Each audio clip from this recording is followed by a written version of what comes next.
The gift card dilemma. This is the focus group.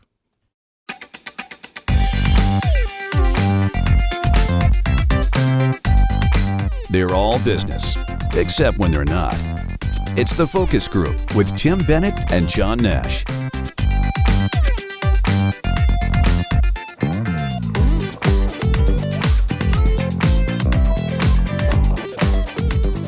Hey everybody, welcome to the focus group. This is our first show of the new year. So for those of you with us, we're now going to be, John, in our 16th year. Official, right? Officially. Yeah. In March, I guess it's when it You've clicks done the over. math. You got I it did the figured math. out. I've got it figured out. And so for those of you that know of us, welcome back. For those of you who may just be joining us or new to the program, you can learn all about us at focusgroupradio.com. You'll find all of our media housed there.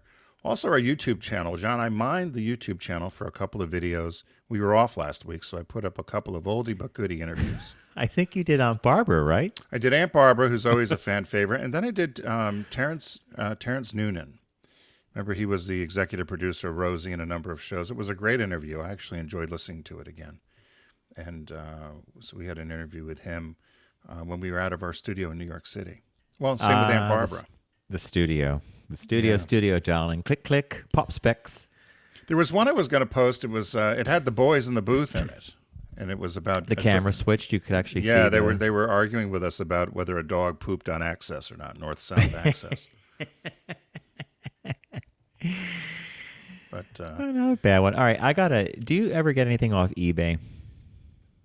No, I know a lot of people who do. I just have never. I'll see something and I'll say to Matt, "Can you buy me this? Or can you go get this?" You're like me. So I am not the Bob, auction probably guy. an expert though. Bob is an expert. Yeah. So I have this iPad Pro. You have an iPad Pro as well, but mine's the 12.9 inch. And on my old iPad, I used to have something called the Apple Smart Keyboard Folio. It was just a case that covered, that wrapped around, right. And when you opened it up, part of it was like this cloth kind of keyboard built into the case. So Apple sells a new one of these for the size iPad I have at $199, right? And I thought I would like one of these just for the convenience of being able to leave the apartment with the iPad and typing as opposed to on the glass keyboard. But no way am I spending $199. So I go onto eBay, and Bob says, you should look for people that don't put the listing correct. Like they don't get the entire, you know what I mean? So I found this listing. Why did he say that? Because they don't know what they have. Because I found a listing that was Apple iPad keyboard 12.9 or something like that. Right. And the real thing is the folio, like the whole listing. So it was listed for $20 used. The guy said gently used. The pictures looked okay. And Bob taught me that I should never put a bid in until about the last 15 seconds of an auction. He said, how much do you want to spend on this thing? And I said, no more than $22, $25 max. He said, okay. As the auction winds down, Now, were people looking at it? One person was looking at it. They had other keyboards correctly listed that were in the $75 because half price, right? So I took a walk that afternoon on one of the rail trails upstate, and I had my phone with me. I lost service for 10 minutes, and I was getting close to the end of the auction, and a bid goes in, and it says one bid. So it's the asking price was 20, so now it's 20. So I put in 25 as my max bid, and I waited for the last 15 seconds of the auction. I hit enter. You're now the high bidder, and then the clock ticks down, and you're the winner, and I won it for $20 with $7 of shipping. So 3 days later, because the guy lives in New York, I didn't realize that when I bought this folio cover thing. I come home, my doorman says, hey, you got a package? It's a nice box. The guy said, it's going to come in a Chewy box. For the dog treats. He goes, you're not getting dog food, you're getting I open it up. Inside it looked like it's the original pack. The keyboard folio thing came in its original packaging. Everything was almost factory new. It looked a little used. And I said, Bob goes, how much is one of these things retail? I said, $199. He said, what'd you pay for it? I said, $20. He goes, no, don't lie. You had to add shipping. He's such a, so it was $27. It's not the same as finding an Andrew Wyeth painting in a junk store. No. But it that's feels a good deal. like it. So what was Bob? So this is interesting. So the thought process was if someone didn't list it correctly, they probably didn't really know what they had. One, and if you're looking for the correct name, you bypass the listing completely. Right. Okay. You know what I mean? Like, so if I was looking for, what's the official name of this? If you thing said here? I'll Folio, the other one wouldn't have popped so up. it's called the Smart Keyboard Folio for iPad Pro 12.9. He had it listed as Apple Keyboard Folio iPad 12.9 or something. So that smart keyboard thing was missing, and So you hooked it up. It's fine. works perfect. It's great. I emailed the guy. He's from London originally, relocated here. Bob was also very suspicious of his eBay profile. He's not been eBaying very long. This could be a scam. I said, Well, honey, that happens. Yeah. I said, a scam for $20. I hardly am worried about it. Well, I don't think you should throw your money away. I don't trust this guy. He claims he had a big following on his eBay UK. I get this nice note from the guy. Thanks for placing your bid. I'll box this up. It's New York. It's local. Please leave me a good review. I'm starting my eBay business here in the U.S. And Bob was the last person on earth to expect this thing to arrive as nicely, because he was here when I unboxed it. He's like, "Oh my God, it looks brand new." Well, that's a good find. It's the little things in life that make us happy, like getting a bargain. Getting a bargain. There you go. Matt finds a lot of things like that. He also does. He's a big fan of Facebook Marketplace, and he peruses that like he'd peruse a thrift store every day. Bob and I were going to ask him about that, because I think Facebook Marketplace doesn't charge all the fees that eBay charges now, right? No, well, a lot of it is you got to go somewhere and pick it up. So yeah, local. It's like a local thing, right? Local thing. So for you certainly you would say you'd meet them out, or in your lobby, or Yep. The coffee shop or whatever, depending upon what it is. But you don't want them in your apartment. You don't want them to go to your apartment. So Matt usually meets them on some sort of common place, or I'll meet you at the Dunkin' Donuts. I'll meet you at the Dunkin' Donuts, or I'll meet you at the such and such a Wawa or gas station or something. Yeah, you don't want to bring the people to your house. You don't want them at your house. But he gets all kinds of stuff. He found some artwork that, again, it sounds like similar to Bob. The woman didn't know what she had. Somebody must have passed away, and Matt couldn't believe these two pieces of art. And they were authentic. And I think he got them each for $100, and they retail for something in the range of $10,000 or $12,000, because he knew the artist. And he said, "Do you have any more?" Yeah, that's the next She goes, question. "Oh, look, I might have some things. I'll look." What else do you got? Another friend of ours did that. He had found somebody on Facebook Marketplace put in, you'll know that because you're a design graphic guy, but it was some very 1950s, 60s, mid-century modern chairs, like Eames chairs or something. I don't know. Eames. Yeah, Eames chairs. And they had 6 of them. And so she was selling them for $20 a piece. Brand new. So he goes there to the store to get them, because she ran this little thrift thing or something. So he gets there, and she was delighted. And he said, "Do you have any more?" She goes, "Oh, we have a whole warehouse full." She goes, "We got them." So they had 200 and some of these. So he runs and he goes, "I'll take them all." Runs and gets a U-Haul truck. Matt did this? No, this is Matt's friend. Oh. And gets this U-Haul truck and then loads them up. And, couldn't be any more delay. But she had no idea. She goes, "We just want to get rid of them. We only put a little bit out at a time so we can get rid of them." And when he found out she had like 200, he's like, "I'll take them all." Wow. But someone had bought a lot at a warehouse thing. And Bob would have loved this one. A Christmas woman, the same thing. Richard and I saw her up at the place. She had a whole thing of blow molds, that are really the hot thing right now. Yep. She bought off an 18-wheeler for $300, the whole load. Oh, my God. And, those Santa Clauses and all that stuff. But yeah, you can find deals, I guess, but you got to it's a full-time job. It is. I mean, Ish. when I dropped in, I thought, I'm not going to buy a used. I thought I could get a used one of what I want. Let's see what eBay has. It doesn't always work. But you're right. If it's finding the other stuff does take the Sherlock Holmes stuff, right? Well, I thought of Bob a lot because I've noticed an awful lot. Maybe it's just my feed. There seems to be a resurgence in Liberace merchandise. And I don't know why. I don't know if Bob's noticed that. Yes. Although he'll tell you that the prices that are being asked for are significantly lower than they were a decade ago. Oh, really? Wow. Yeah. So he thinks he got out of the Liberace market just in time. Well, that's like I had a lot of Lance Armstrong stuff that went down to pennies on a dollar after the Oprah interview. That dropped through the floor, right? Pick up a jersey or a yellow wristband. Remember when everybody wanted those yellow wristbands, the Livestrong wristbands that were impossible to find? Yeah. Yeah. So anyway, so Mr. Nash, how our show works, by the way, is we have our banter, as John and I just did. Then we do 2 stories in a segment called Caught My Eye. And we take a visit with our friends at Deep Discount, where we recommend movies that we think you should see or should add to your collection. Plus, we talk about a new release that they have. They have new releases each week or each month as well. And then we take a quick break, do a business birthday, and then a shop talk. And so today's shop talk revolves around those gift cards, if you got some of those at Christmas. But first off, Mr. Nash, without further ado, what caught your eye this week?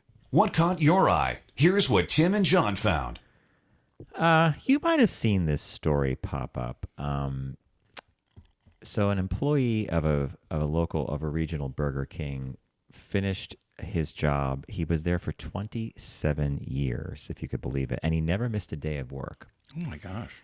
Now, the headline I put on, the headline's different in the article, but the one I used is never missed a day in 27 years and all he gets is worthless swag. So this guy, his name is Kevin Ford, found that his loyalty amounted to not much more than a few party favors.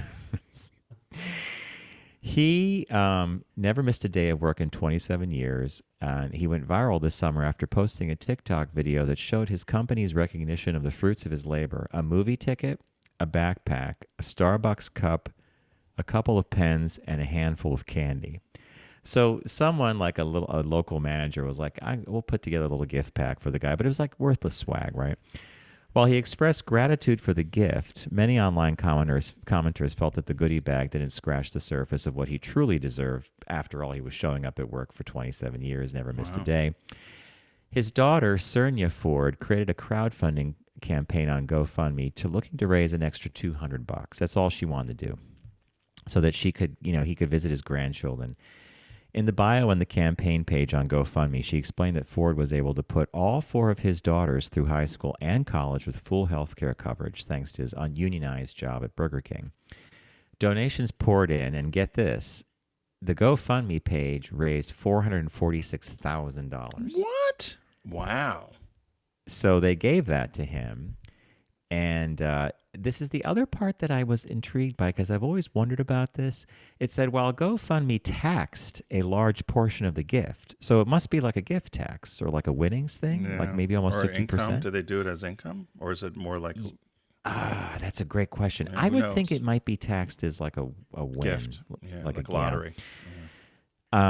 He was able to use the remainder of the money to buy a home in Nevada for $177,000. He added the remaining money that he had left over from that went towards his retirement savings and to his daughter, so she could also save for a place for herself and her children. He gave a tour of the house. He was crying. He's like, I can't believe this is an amazing thing. Thank you, everybody. But I just thought this was, at first, there's a series of weird things like the crappy swag you get for like finishing a 27-year job without ever missing a day, right? That's okay. Here's a Starbucks cup and a backpack. Then the daughter does the GoFundMe page to raise $200 so she could, visit him. But it raises $446,000. Then he gets a house. Anyway, it's just such a crazy story, right? Yeah. Did he retire or did he get something else? Or because 27, say he started at 20. Like, do you think he had retired or he just wanted to leave? Did it say why he was leaving? It was just the end of his career, he said. He was shy of 30 years. So, you're probably right, Tim. I mean, maybe he started working there, what do you think, maybe at 30? Could that be? Yeah, I was just wondering. I mean, I'm looking at the picture of him here you have on the screen, and I'm guessing looks, well, you can't tell he's got a mask on, but maybe 50s, yeah. And here's the other thing. Burger Kings are franchises, right? They're franchises, and you would have thought, in this sort of situation, you would have thought the franchisee would have contacted Burger King, and maybe they would give him a card for food for life or something. I mean, I doubt they have anybody who's worked there that long, right, as a dedicated employee. On the line, like making burgers and fries, right? Yeah, because you didn't say whether he was a manager or anything, but I'm sure he knew he could run the store on his own. But it reminds me of other corporations. Even when I was at Subaru, we had an employee, her, Karen, worked there 43 years or something, the longest employed employee. She started at 16. And very loyal, did everything I asked of her, progressed through the ranks. And when she retired, I thought, why not give her a car? Really? Yeah. She's there 43 years, right? She handled. I mean, she made the company a lot of money over the years in her advertising work and everything. But it was the same sort of thing. I think they had a little party, and it was not that she got trinkets and trash, but yeah, People used to get gold pocket watches back in the day, right? My grandfather got a watch and a lounge chair from Pitney Bowes at 62. I still remember it. Of course, I looked at my grandfather. I thought he was ancient at 62, but now I think it's quite young. But I remember he got a gold watch, and he got, of course, he had a nice pension, and then he got like this Barca lounger thing, which they provided, which I thought was quite a hoot. But he loved the chair. He had it forever. But yeah, they did stuff like that, and they had a little party. But yeah, I don't know. I don't. I'm trying to think what companies do though. I don't think they ever really do make a big deal anymore about retirements, do they? You might Not have a little these party days. with the department. Yeah. Yeah, not these days. Wow. Well, mine caught my eye. Couldn't be any different. You had the feel good story. Mine's not a feel good story. I thought of you though, because the headline is "Passengers on United's time travel flight miss New Year's Eve after the plane lands in the wrong year." Did you see this story? No. So United Airlines was promoting this flight. So it was going to go from Guam to Honolulu. And the flight was going to depart the morning of January 1st in Guam, and then it was going to fly across the international date line and land in Honolulu. And so the promise was these passengers that booked the flight would be able to do 2 New Year's celebrations. So they would have a New Year's celebration in Guam, and then they would arrive in Honolulu, Okay. and then in time for happy hour, and then they were going to celebrate and ring in the new year again, because there was a 21-hour difference for the 3,000-mile flight. So the headline was, that United Airlines was calling this a bucket list opportunity. Time travel is real, said United Airlines. You only live once, but you can celebrate New Year's Eve twice. Please, buy your tickets. They said the 3,000-mile flight on United Airlines scheduled to depart Guam at 7:35 a.m. on January 1st, 2024, and land in Honolulu, Hawaii at 6:50 p.m. December 31st, 2023. Due to the 20-hour time difference, you'll be able to celebrate New Year's twice. So everybody's excited. The plane's booked. People arrive in the planes 6 to 7 hours late.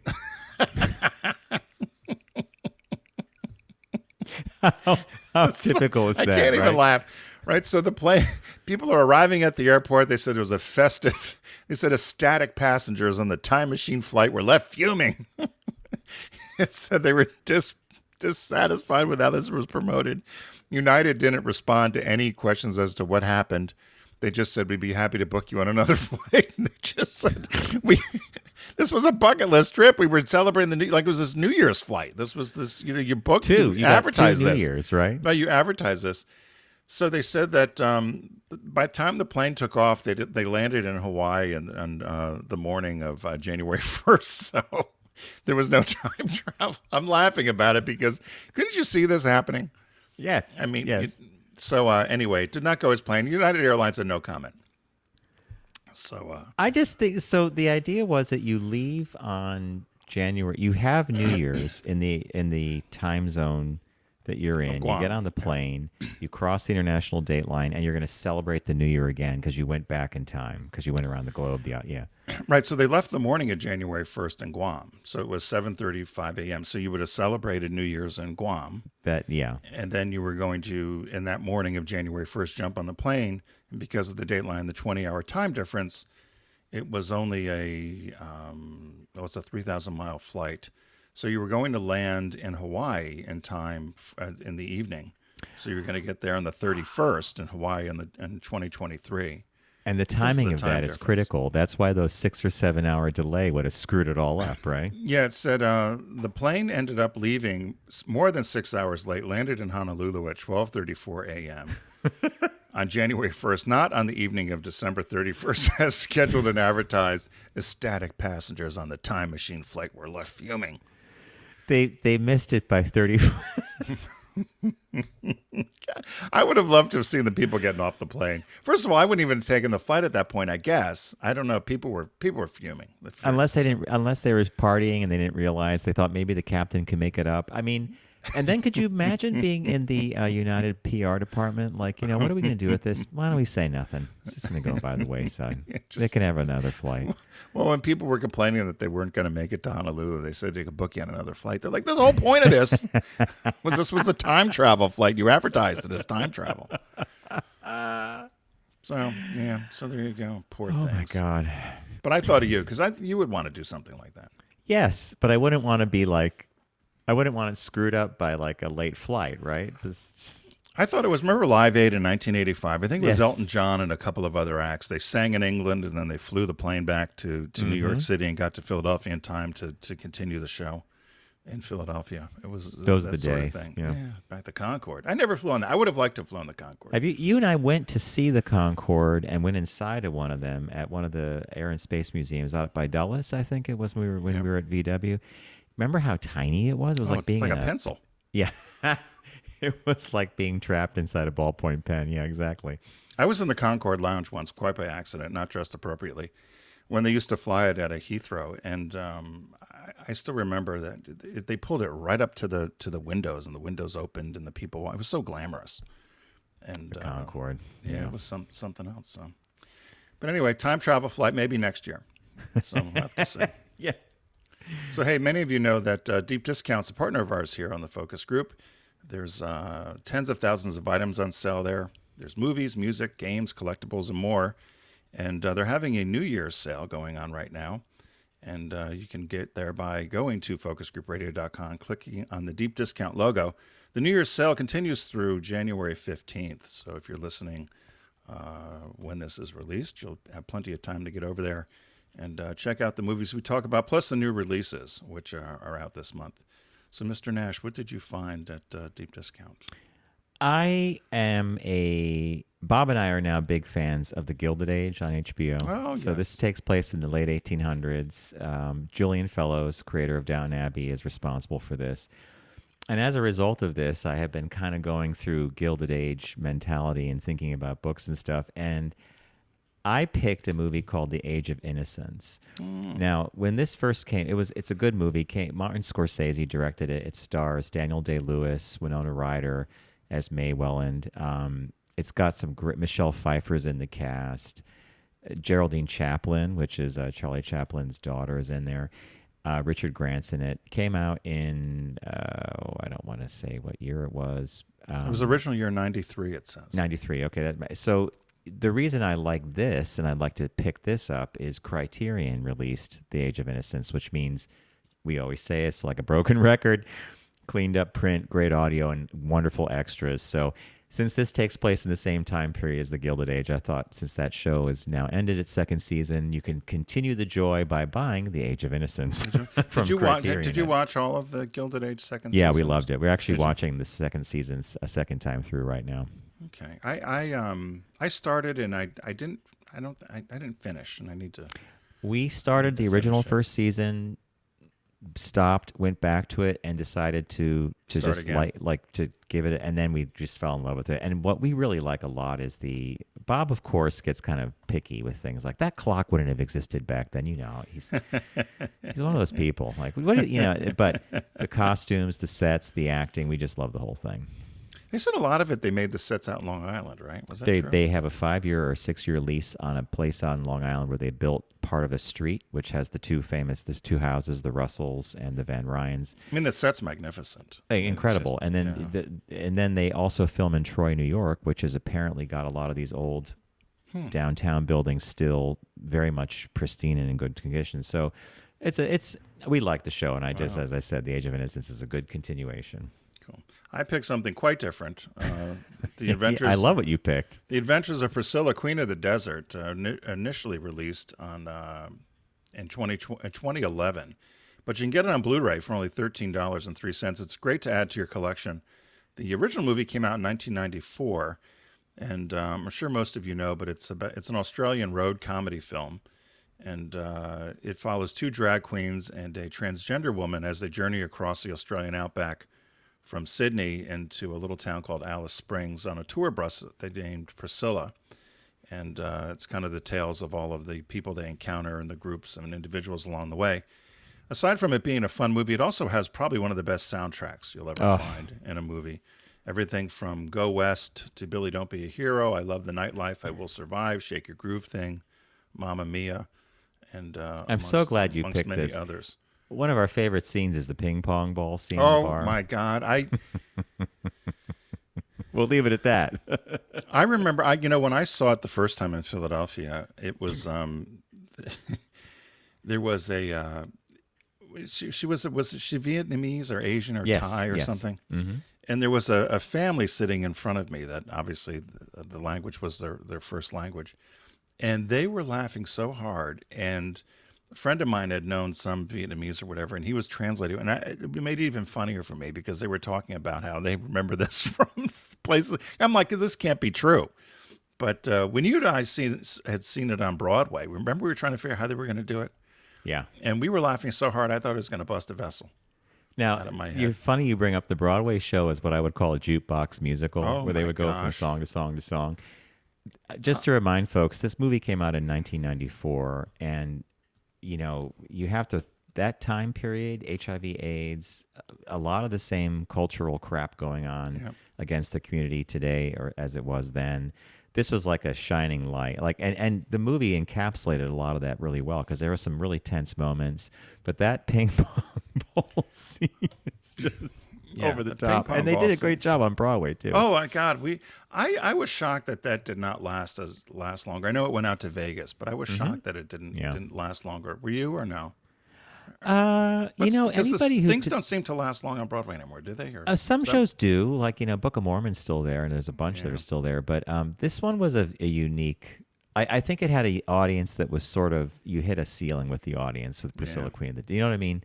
You would have had to have, like, people would have had to discover it or something. But a lot of fans saw it, and then you had other people, and then it had to move on. It's like Greg Gardens, I guess.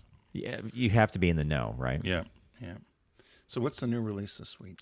New release is one that I actually just ordered because this came out in the new year, and there's been this slow building, or there's a chatter about this movie that I see. There were a lot of year-end movie reviews. The movie's called The Holdovers. It stars Paul Giamatti.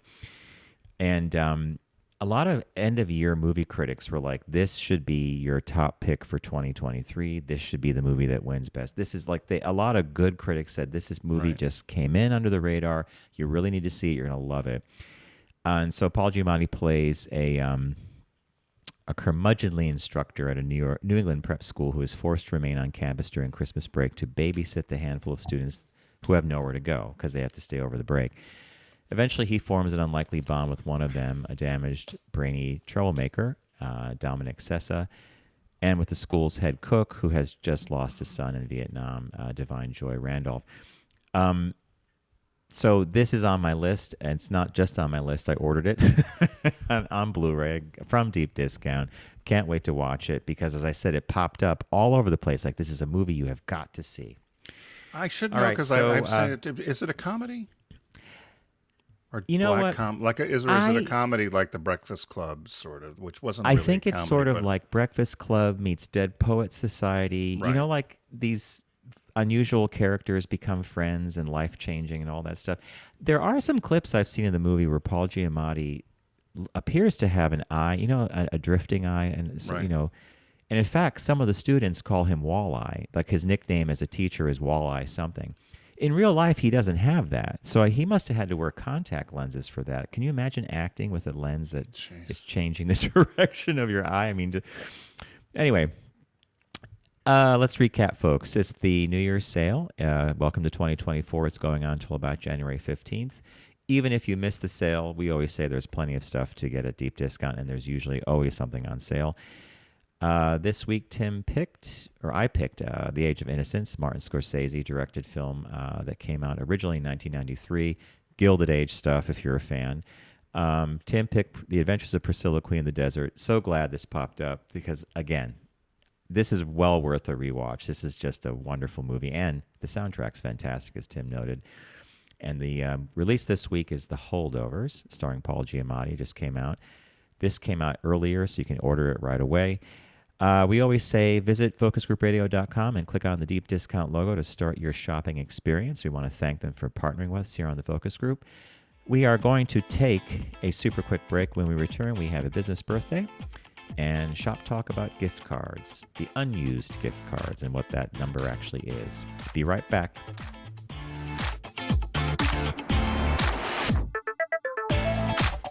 You're listening to The Focus Group with Tim and John. Learn more at focusgroupradio.com.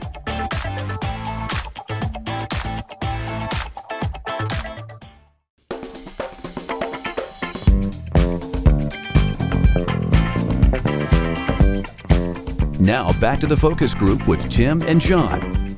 Available pretty much everywhere.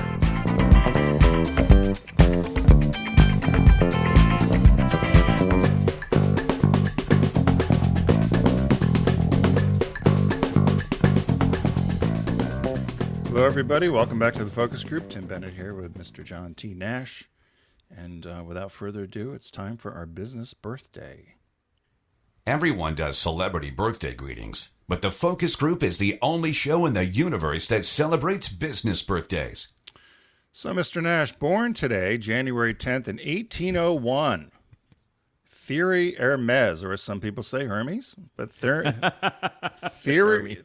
Hermes. Thierry. French. It's Thierry. Oh, is it Thierry? Why am I saying Thierry. Thierry? Yeah. Oh, Thierry. Thierry Hermes. Is that French? Yes. Well, see, you know.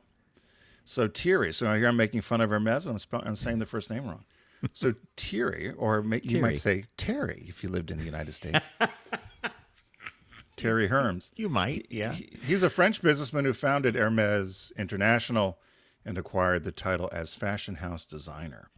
So everybody knows the famous brand Hermes. I believe he was born, as I said, in 1801, January 10th. He died on his birthday in 1878, which at 77. So it was kind of, I can't imagine dying on your birthday. Tim, I never even noticed that when I was setting this up. Yeah, he died That on his is birthday. really kind of, I wonder how many people have died on their birthday. That's weird. It's an odd one, I think. Yeah. So Anyway. So born in 1801, as I said, in an area part of the Napoleon Empire. So he was able to gain French citizenship, but it might have technically been part of Germany. He was a sixth child, and his parents were innkeepers. And he lost his whole family to disease and war. So he moved to France in 1821 as an orphan. And he had a gift for leatherworking. So he opened up a saddle and harness shop in 1837 in a Paris neighborhood known as the Grand Boulevard. And he specialized in horse harnesses, particularly for carriages, the two-wheeled carriages and a typical four-wheeled carriage. I guess the two-wheeled's called a calash, And you see those little ones with just the two wheels and somebody up front. And So the horse, so he made these harnesses and then would also do saddles. And what he was known for, he did something called the saddle stitch, or was named the saddle stitch, which you could only do with two needles, and it needed to be done by hand. And so he would work these two waxed linen threads in opposition of one another. And so lots of discerning clientele liked his handiwork, and so he became quite popular. And his leather items, saddles and harnesses, became kind of hits with, they said, European royalty. Even Napoleon III and Empress Eugenie would buy the items. And so they soon went from selling harnesses and saddles to trunks, handbags, and zippers, because he had gotten married, had some children, and as the children all stayed within the Hermes company, the kids had noticed that people weren't going to be needing saddles and harnesses as much as the automobile was coming about. And so they were able to start developing trunks and luggage that people would use if they were traveling by car, by train, or by ship. So they started building those products as well. The one thing they were known for is they introduced the zipper, which I was surprised about when I read this. They were the very first corporation to introduce the zipper, and they had a 2-year patent on the zipper. And Just 2 years, and it was known as the Hermes fastener. And they said once the zipper was introduced, it transformed business for them and for many other companies. They said they worked with Coco Chanel or Coco Chanel, And she wanted to learn from them. And they said a part of the growth of Chanel was due to this zipper that Hermes had developed. And they worked with Chanel to develop the zipper.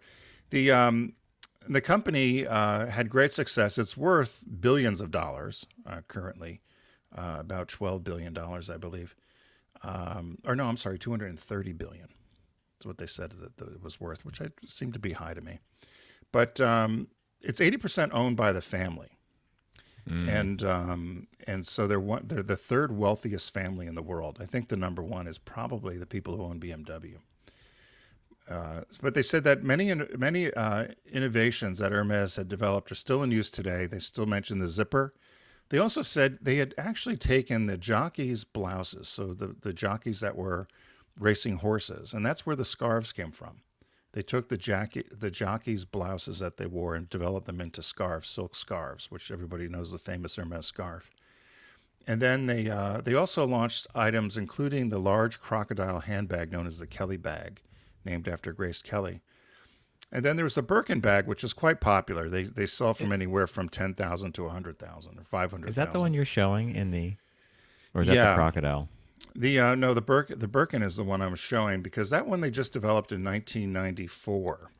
And I don't know if you remember that story. We told it, I think, one time on one of our shows, but there's an actress, Jane Birkin. Mm-hmm. And she was on a flight and happened to be sitting next to Jean-Louis Dumas, who was the chief executive at Hermes at the time. And she had this kind of basket tote she was carrying and tried to put it in the overhead compartment and it spilled all over the floor. And so she complained to him about how she wished she could find a bag to get away, that she could use for the weekend that would hold everything. So lo and behold, in 1984, he created this black leather bag known as the Birkin bag, named after her. And she was excited. They said she used the bag initially, but later changed her mind. She said it ended up being too heavy. She said, what's the use of having a second one? She said, you only need one, but this one is so bloody heavy it'll bust your arm. I'm not going to have an operation or a tendonitis in my shoulder for this. But anyway, the bag became a symbol, and they still sell it to this day. They're very hard to get. Waiting list. Yeah, there's a waiting list for them. Or they said it's a status symbol. They sell anywhere from 10,000 to 500,000 and very limited. And you can only get them. They give a limited number to the different stores. They don't know how many they're going to get, but they said to buy one directly from Hermes, you probably have to have, or you should have, a purchase history with the brand. And they only allow boutiques to purchase a select amount of the bags for their buy-in on a biannual basis. So people try to go in and get them. A famous story about Oprah trying to get one of the bags. 2015, Birkin sent a note. She just died recently, but she sent a note saying she wants her name taken off the bag. Are you serious? Yeah. She sent them a note in 2015, said she requests her name be removed from the bag. She said she was upset that the fact that they were making this bag out of crocodile leather and didn't like the way they were sourcing the crocodile leather. So they said they sent her a letter back reassuring her that they were only doing it humanely, whether that happened or not. A twist to all this was just a week ago. So one of the heirs, one of the eighth generation heir of Hermes, because it stayed in the family, he's a billionaire. He had started a foundation, and he was planning to give all of his money, which was about $13 billion. He had 5.8% of the company, and he was going to give he was going to give his part of the fortune when he died. He's 80 years old. His name is Nicholas Puech. And he had started a foundation called Isocrates, and it was to help with education and so forth.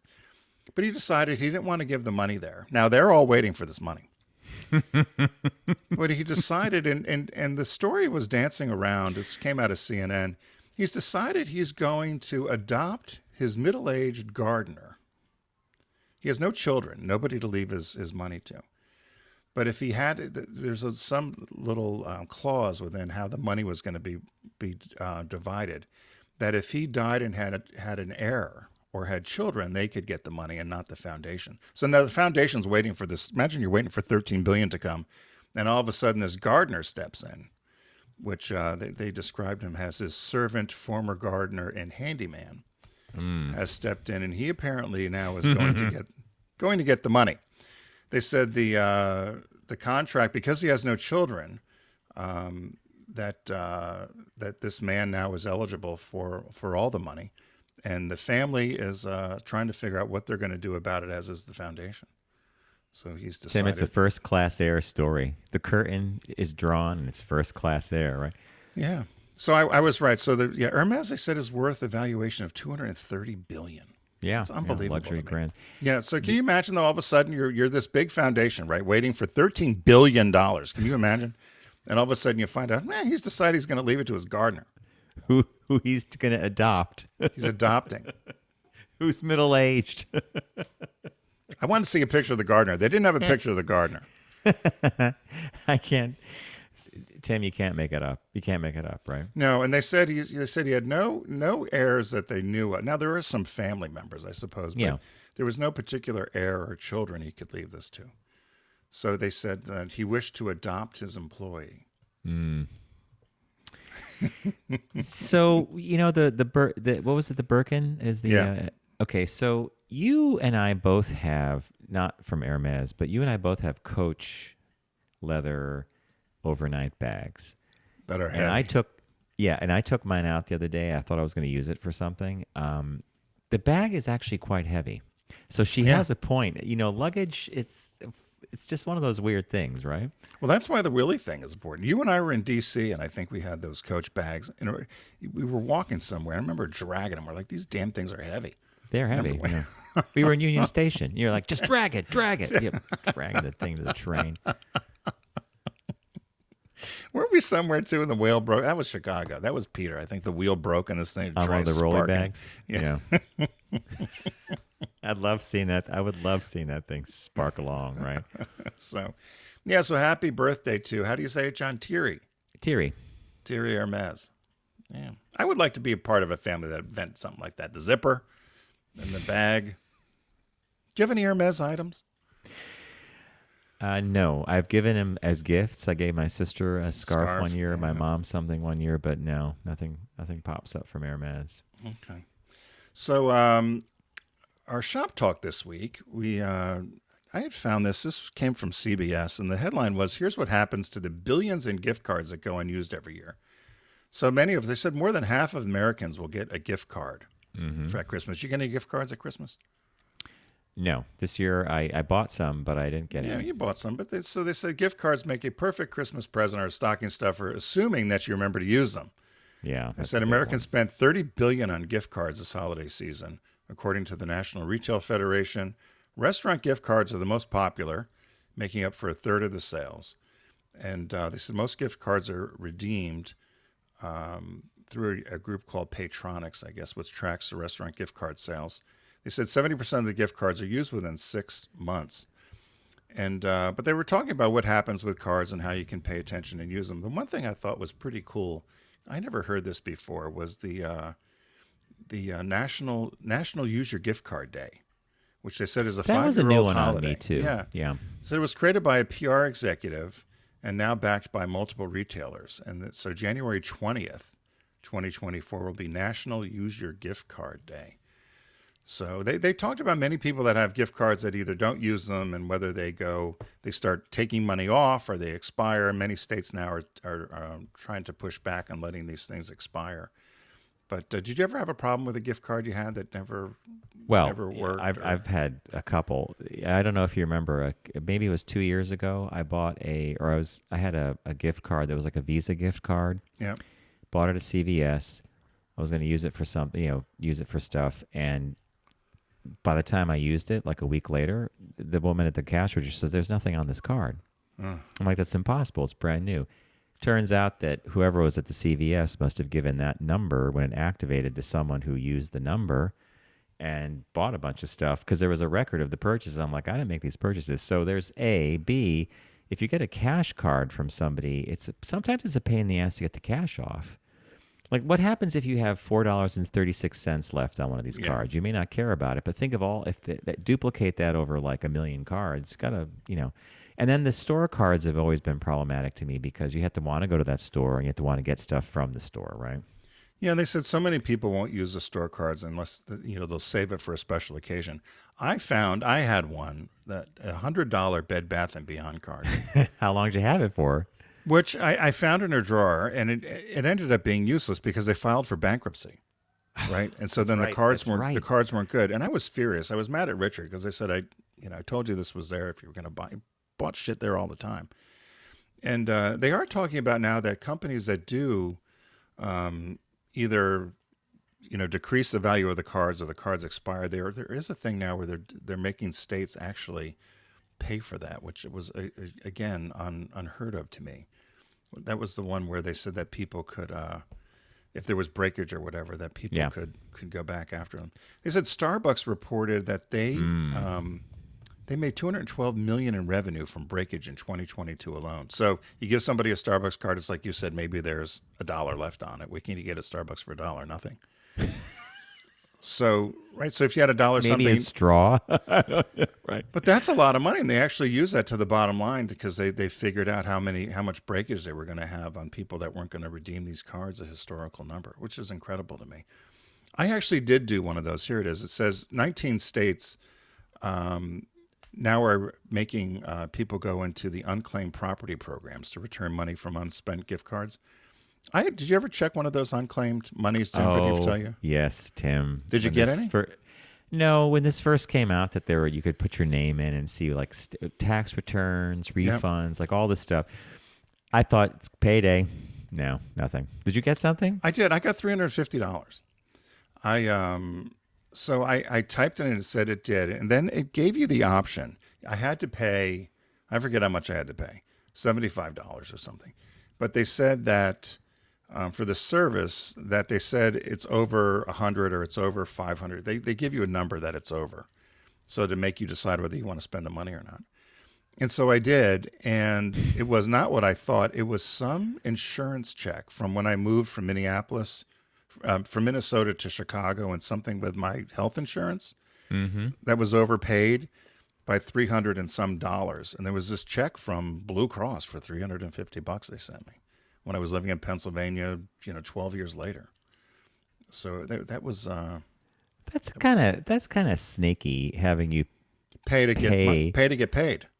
Yeah, basically, and they do this cloudy thing like, well, it's over 100. Yeah, because if it's under 100, why would I pay $75? And they can't tell you what it is. That was the thing that bothered me. I said, well, how much is it? I don't know. And I said, who's it from? I can't tell you. So it's another scam. So it's a scam, shady, right? It's a scam to get your money back. But so the gift card thing, I like gift cards, but you got to use them. You got to use them. Yeah. I don't know. I like the food ones though. I haven't really had any restaurant ones. People say you can buy the ones at Costco for the restaurants. Yeah, Costco. I think the food ones are great, like Hannaford's, whatever the grocery store is, because you're there all the time. And those cards you could actually drain. Like they'll take the last $6 off, and then she'll say, now you owe this much on your regular stuff. That's a good use of them. I agree. Yeah. I think we need to go into the breakage business. Somehow we need to start a business that captures all the breakage cards. And well, I can't imagine. I am sure if Starbucks is doing $212 million, there's got to be. Can you imagine what Home Depot or some of these other retailers, Target, are doing? It's got to be. So, quietly, their accounting departments probably know year over year that we can count on that. They do. Yeah, they probably encourage it, gift card sales, knowing that someone's going to lose it or someone's not going to, use it all up. Yeah, kind of crazy. Yeah. All right, folks. That's it for the first show of 2024. Although if you were time shifting, you might have thought our Christmas special was the first show of 2024. And I want to thank all our listeners who sent in stories about Christmas party fails. They've all received Focus Group Radio socks. Tim, we're running a little low on socks. I wonder if we should maybe do a sock thing someday. And if we did, it would have to be a different color, right? Yeah, we'd have to think of a color. We pretty much have the rainbow. I posted the socks on one of our You did. social medias. I love that picture. Yeah, we have actually done most every color that you could possibly imagine. Huh? We haven't done pink. It was purple, pink. Somebody the last group we did, it was people wanted purple, pink. And there was another color. That's right. But we ended up with purple. I do remember doing a bit of a survey on that, like what color would you like to see? Anyhow, we want to thank our partner here on the Focus Group, Deep Discount. Go to Deep Discount. You can get there by going to focusgroupradio.com, clicking on the Deep Discount logo, and start your shopping extravaganza. It's the New Year's sale. It runs till about the 15th, but if you miss it, there's always a sale at Deep Discount, and there's hundreds of wonderful things to get there beyond TVs and movies, TV shows and movies. There's games, books, all sorts of wonderful things, vinyl, etc., as in turntable vinyl. Tim picked Priscilla, Queen of the Desert, which is a wonderful movie from 1994. If you haven't seen it in a while, pick up the Blu-ray from Deep Discount. I picked The Age of Innocence, directed by Martin Scorsese, to fuel my love of the Gilded Age. And the movie this week, which I actually just ordered, is The Holdouts with Paul Giamatti. Or did I get that right? Holdovers. The Holdovers on Blu-ray, yeah, not The Holdouts. A lot of buzz about that one. Just popped up at the end of the year, like this is a movie everybody's got to see. So we want to remind everybody as the new year kicks off to don't text and drive, arrive alive, and we'll see you in the new week.